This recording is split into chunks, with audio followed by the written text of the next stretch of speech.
विद्यार्थी मित्रों, आमचे YouTube channel science and education corridor यामध्ये आपले सर्वांचे स्वागत।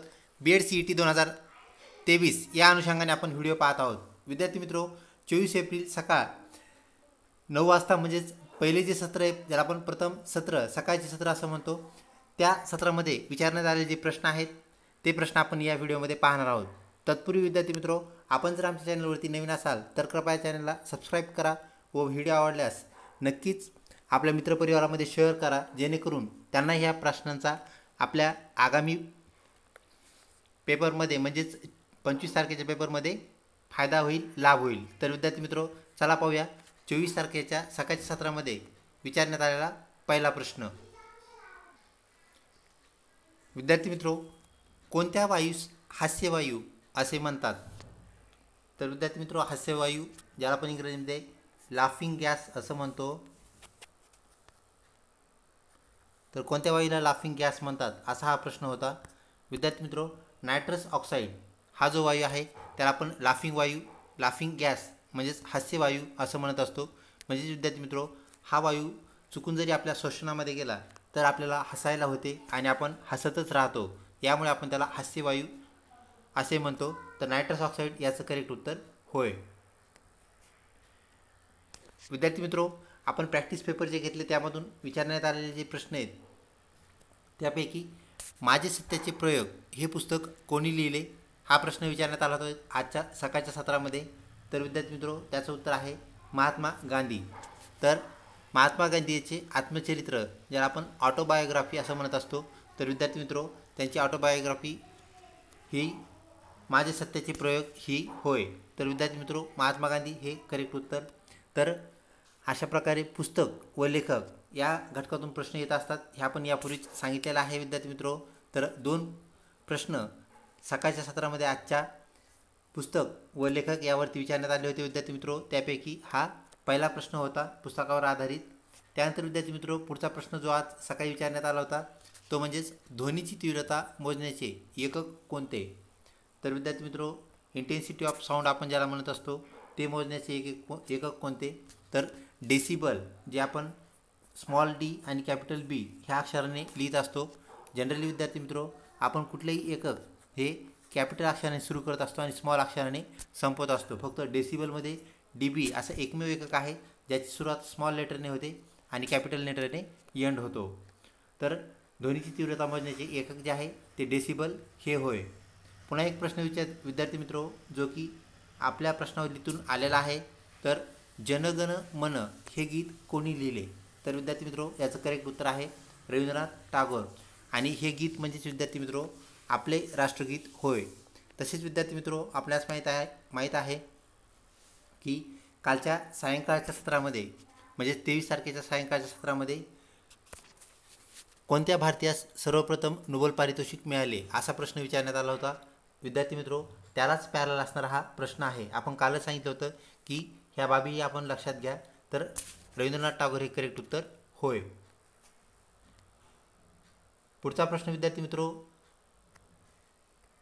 KYCचे पूर्ण रूप काय आहे? तर विद्यार्थी मित्रों, नो युअर कस्टमर हे KYCचे पूर्ण रूप होय। तर बँकिंग क्षेत्राशी निगडीत असणारा हा प्रश्न होता विद्यार्थी मित्रों। यालाच पॅरल जे प्रश्न आहेत बँकिंग क्षेत्राशी निगडीत, जसे की सर्वात जास्त शाखा असणारी बँक कोणती असा जर प्रश्न आला तर विद्यार्थी मित्रों त्याचं उत्तर SBI आहे, जे की 7200 पेक्षा जास्त शाखा आपल्याला SBI बँकेच्या म्हणजे स्टेट बँक ऑफ इंडिया या बँकेच्या पाहायला मिळतात।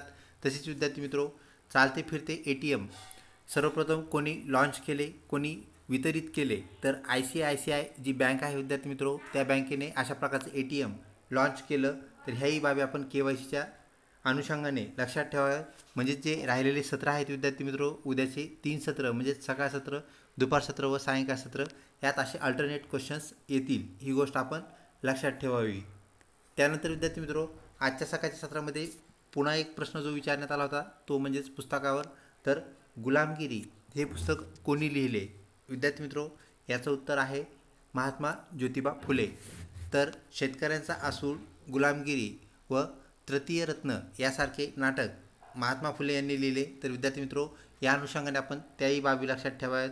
तसेच सत्यशोधक समाजाची स्थापना महात्मा फुले यांनी केली. पहिली मुलींची शाळा पुणेमध्ये भिडेवाड्यामध्ये त्यांनी सुरू केली, ही बाब आपण लक्षात ठेवावी. तर अशा प्रकारे विद्यार्थी मित्रो, आजच्या सत्रातील हे प्रश्न आमच्याकडे आले होते, ते आम्ही आपल्याशी सामायिक केले, एकरूप केले. विद्यार्थी मित्रो, आपण जर अजूनही आमच्या चॅनलवरती नवीन असाल तर कृपया चॅनलला सबस्क्राईब करा व व्हिडिओ आवडल्यास नक्कीच आपल्या ज्या मित्रमैत्रिणींचा पेपर बाकी आहे, उद्या किंवा परवा त्यांचा पेपर आहे, उद्या शेवट आहे विद्यार्थी मित्रो, म्हणजेच 25 तारखेला ज्यांचा पेपर आहे त्यांना नक्कीच हा व्हिडिओ शेअर करा. तसेच आपले इथून पुढचे जे सर्व अपडेट्स आहेत जे की आपल्या ॲडमिशनच्या अनुषंगाने असतील, BEd कॅप राऊंडच्या संदर्भात असतील, तर त्याचे सगळे अपडेट मिळण्यासाठी आमच्या चॅनलला बेल आयकॉन बटन आपण क्लिक करून ठेवा, म्हणजेच आपल्याला सूचना ज्या आहेत त्या वेळेत मिळत राहतील. विद्यार्थी मित्रो, आजच्या सकाळच्या सत्रात विचारण्यात आलेला पुन्हा एक प्रश्न जो की भौगोलिक घटकामधून आहे. तर सह्याद्री पर्वतरांगेस कोणत्या नावाने ओळखतात? विद्यार्थी मित्रो, सह्याद्री हा जो पर्वत आहे तर त्याला अजून एक त्या पर्वतरांगेला नाव आहे, ते कोणतं असा हा प्रश्न.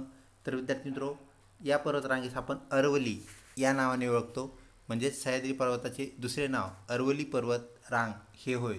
विद्यार्थी मित्रो, या अनुषंगाने दुसऱ्या ज्या पर्वतरांगा आहेत त्याही आपल्याला लक्षात घ्यायच्या आहेत. तसेच सह्याद्री पर्वतरांगेमधील सर्वात उंच शिखर जे की आपल्या परिचयाचे आहे विद्यार्थी मित्रो, तर कळसुबाई हे सर्वात उंच शिखर आपल्याला या सह्याद्री पर्वतरांगेमध्ये, अरवली पर्वतरांगेमध्ये पाहायला मिळते.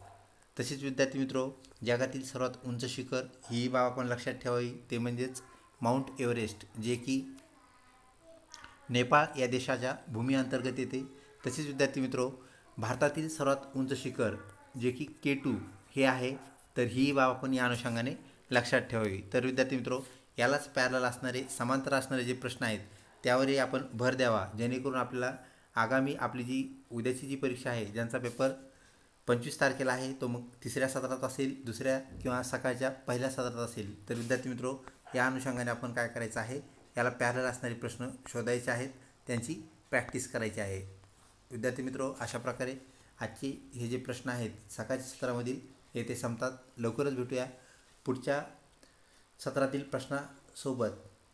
तोपर्यंत धन्यवाद.